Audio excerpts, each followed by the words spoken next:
obviously, we talked about this when you first got here, just the history of defensive backs that USC has brought back. And I know you mentioned, smart, tough, with your ass off.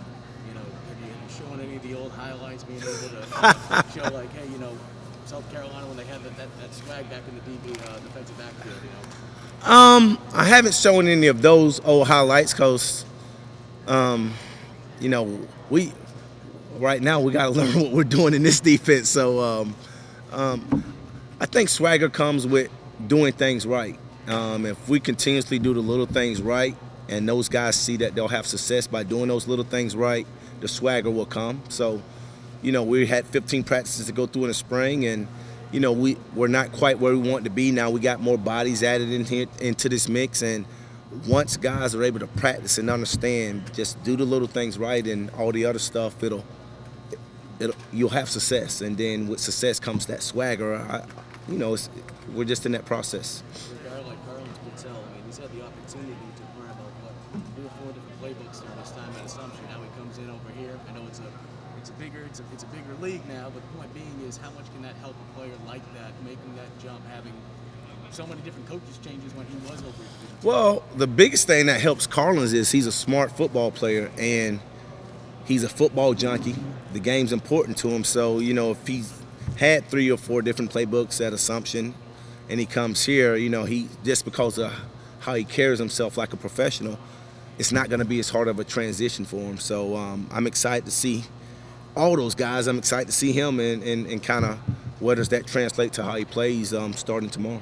What do you expect out of Prunty, considering the year he had at Kansas last year, the accolades he received? I expect him to be a playmaker for us, to be a big-time guy for us. That's going to be a process. Like I say, he's in a process of learning the playbook. So just like Carlins and all these guys, man, I'm just excited to see him go for a live full practice tomorrow and kind of okay, and keep banging on whatever momentum we're able to build from tomorrow. I think you might have said in the past that you want to play a lot of man, you want to be very tight in coverage. You still feel that way as you go into practice?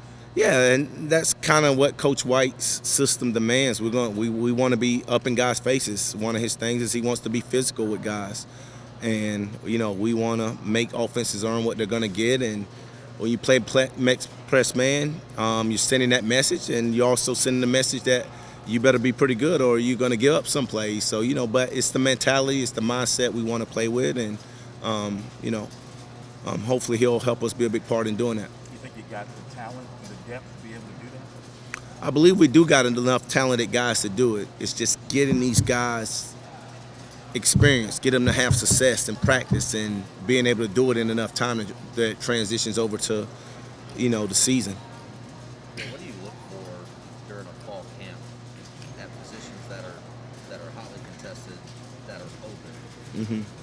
What are those ultimate separating factors?